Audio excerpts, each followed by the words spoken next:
So my name is Martina, and I'm the advocacy coordinator for Resource Matters. And Sara? Morning, everyone. I'm Sara Nicoletti, and I'm anti-corruption coordinator at Resource Matters. So yes, today we will have like a previous outlook and overview to a tool that Resource Matter has developed. But first of all, I'll give a brief introduction to the organization and also to the context of relevance of this tool that then Sara will explain and describe in details as she worked on it directly. So as Resource Matters, our Brussels and Kinshasa-based teams work on improving the governance of a natural resource sector, and with a particular focus on the supply chain on cobalt in Democratic Republic of Congo. The areas of focus include not only promoting equitable and sustainable management of Congo strategic mineral that would benefit both the DRC public finances, but also the local community. And secondly, a focus on the governance of ESG, so promoting good governance by holding individuals and companies accountable when they operate in the natural resource sector in DRC. So we're excited today to introduce the Cobalt Supply Chain Platform, which is a platform that aggregates information on the transaction of several leading companies in the cobalt market. And by providing a clear overview of where the cobalt produced by certain companies ends up, as well as it originates, the platform aims at improving corporate behaviors on the ground. And it's important also to highlight the context of relevance of the platform. So first of all, of course, we all know that Democratic Republic of Congo produces around 70% of cobalt that is consumed worldwide.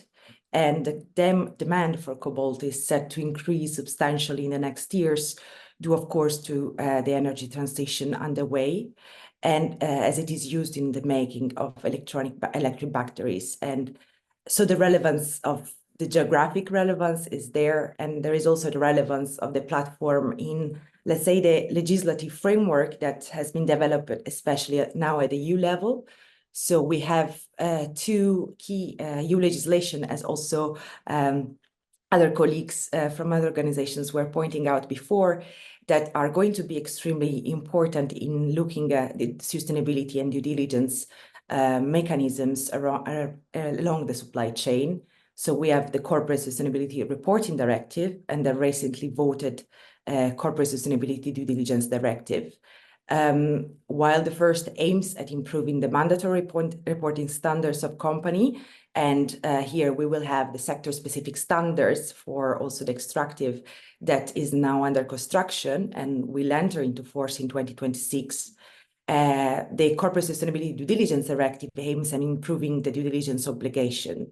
And in this context, understanding the transaction of leading companies towards their business partners, so the subsidiaries, the suppliers, the client, is of course key to ensure the implementation of both of the directives. And the implementation of the directive is also conditional on very limited threshold mechanisms.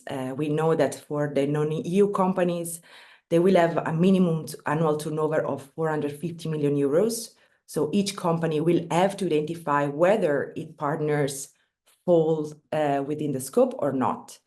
And in the context of the cobalt industry and in the Just Transition Plan of the EU, we look also at the importance of sector-specific guidelines. So in the Corporate Sustainability Due Diligence Directive stipulates that there will be the duty from the Commission to design these guidelines in order to support companies to identifying, assess, and mitigate the risk along the supply chain when they are part of the risk sectors. And of course, extractive industries fall within this category.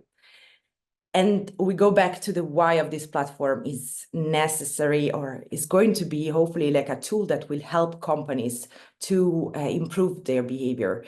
And we know that end users of cobalt, such as electric vehicle companies, often argue that their supply chain is too complex to carry out proper due diligence. So, for example, it will be very necessary for the sector-specific guidelines under the CSDDD, as well as for the sector-specific standards in the Corporate Sustainability Reporting Directive, to consider this complexity, because supply chains are fragmented. And this is why it is important that companies have tools to easily map their supply chain transactions. So this is basically also the objective of the Cobalt supply chain platform that has been developed. And it wants to bridge this gap by offering companies, think tanks, policymakers, all transversal stakeholders, a transparent overview of how Cobalt is originated, where it ends up, in order to enable informed decisions towards more sustainable corporate behavior. So we'll stop here, and I will let Sara to walk you through the supply chain platform directly. Sara, over to you. Thank you, Martina. So I'll show you the platform in a minute. What I would like to start with is what brought us to actually map the Cobalt supply chain. And so where did we identify this necessity to have the Cobalt supply chain all mapped? And it originated from two main necessities, from two main realizations. The first one is that we work on anti-corruption, so we work on governance. And this is true for many ESG concerns, but it's especially true for governance, that it doesn't make a lot of sense to just look at one single mine or to just look at one single company in order to ensure and to strengthen governance. So there is a necessity to understand the dynamics and the transactions and the relationships that there are between those who extract cobalt in Kolwezi in the Democratic Republic of Congo and those who sell the new electric car in Berlin, London, New York. So having this overview and understanding the relationships between the different actors, it's really helpful in in addressing different types of concerns. And the second realization is that was that companies often don't know. So as Martina also was saying, it is a very complex exercise. So when in 2019 we were about to publish a report on corruption in the cobalt supply chain, we reached out to selected companies to ask them questions about how they were identifying and addressing risks in their supply chain.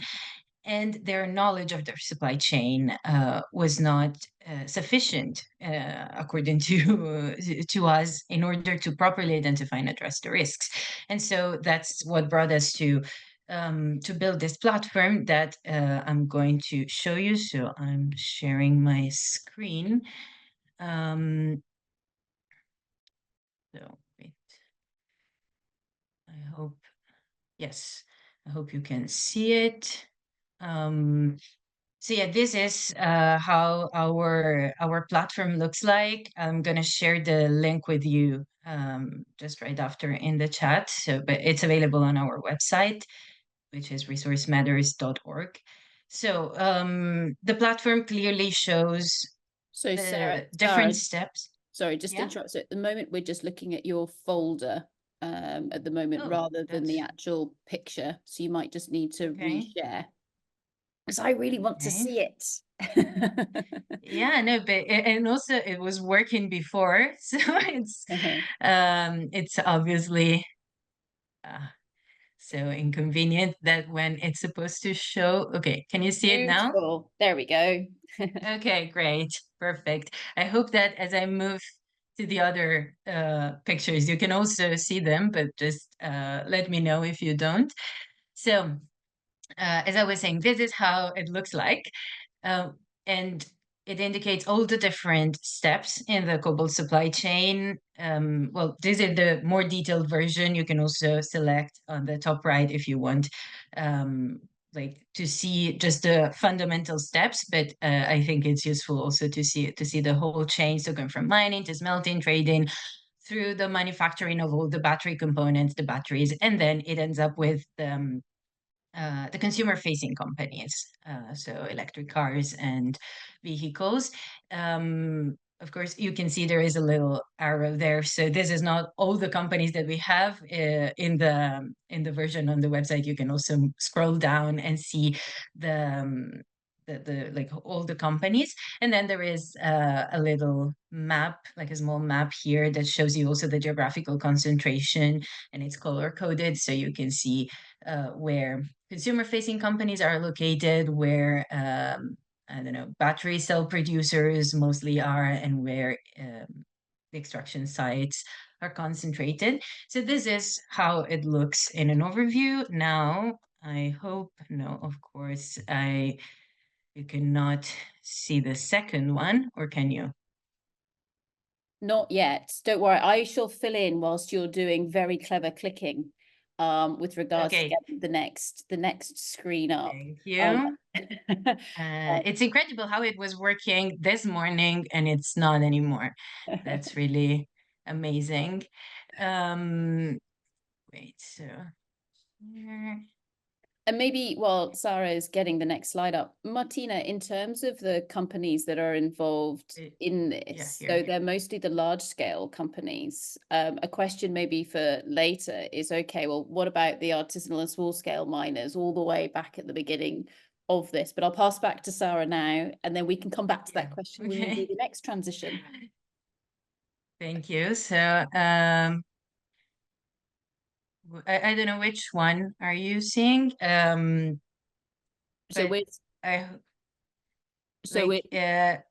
one with one of the companies highlighted. Yes, so we're seeing the one that has Tesla at the end. Yes. Okay, that's great. That's great. And I'll stop here. I had more pictures to show more of the steps, but since it's not very easy to move from one to the other, I'll just use this one. So the principle is that you can select any given company in the whole chain, be it you can select a mine, you can select a car producing company, you can select a precursor manufacturing, and you will see all the links along the chain. So you will see who that company buys from and who it sells to. And if you click on, there is a little lens on the, like, for each company, you can click to see more information. And there it will bring you to a link to the source. So we used all publicly available sources to identify these links, and they're all available in a folder that it's publicly available. You will find the link, clicking on each company, and you will find some more information on the corporate structure of each company and things like that. So the next step will be to link this platform to other platforms developed by other organizations. So we are in conversation with other organizations that, for example, focus on human rights performance of companies, so that when you look for an information on our platform, you are also redirected to other types of information, to other platforms, and you get a more comprehensive overview.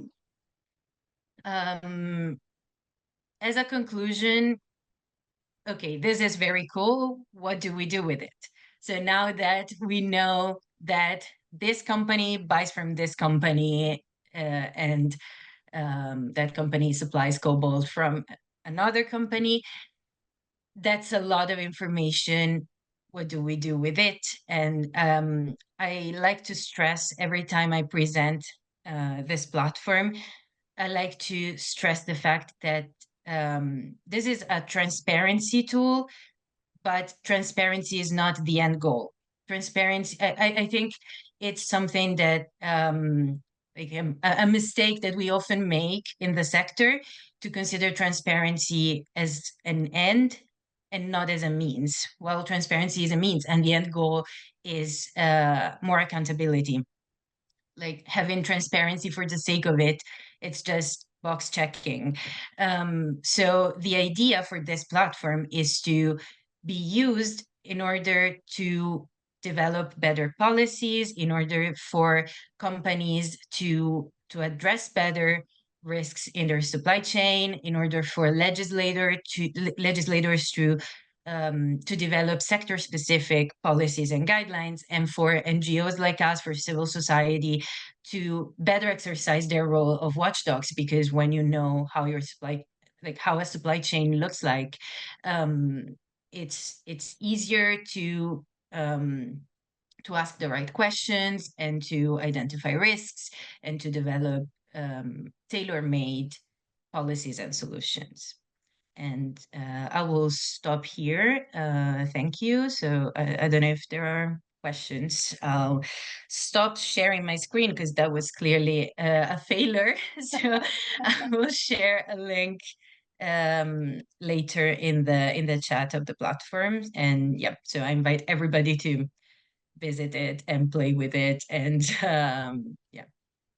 Yes, I mean, Sara and Martina, thank you so much. Firstly, a round of applause to both of you. And again, my chats round about me have just exploded with people saying this is so awesome. It's really, really exciting. Even though, I mean, we know that there are bits that are missing, because there are always going to be bits in this kind of system that are missing. But yeah, so how can we support you? How can we get access? How does it work? Okay, getting access is really easy. You go on our website and it's available there. Sources are available there. So in terms of access to not only the information, but also the ways we got to those information is quite easy. And there is a contact section that you can see directly on the platform, where you can write to us for feedback, to add something, to make corrections, to ask questions, and yeah, we're quite responsive there. So so yeah, it's really an interactive tool, and it's I think it's impossible to say about this kind of exercise that it's 100% complete. So we're always welcoming new inputs. At the moment, as I was saying, we're trying to link it to other platforms, while at the same time keeping it updated. And we are starting to study also how to add artisanal mining sites in there. Mm-hmm. So the idea is to constantly expand the platform, and yeah, not just us, but of course with inputs from everybody. So yeah, you're very welcome to give us feedback on it. Brilliant. I'm pretty sure that you're about to have lots of people logging in to go and take a look. So with that, thank you so much, everybody. Please, a round of applause for Sara and Martina. Excellent. Thank you very much, both. Absolutely brilliant. I'll share the link immediately. Fabulous. Thank you very much.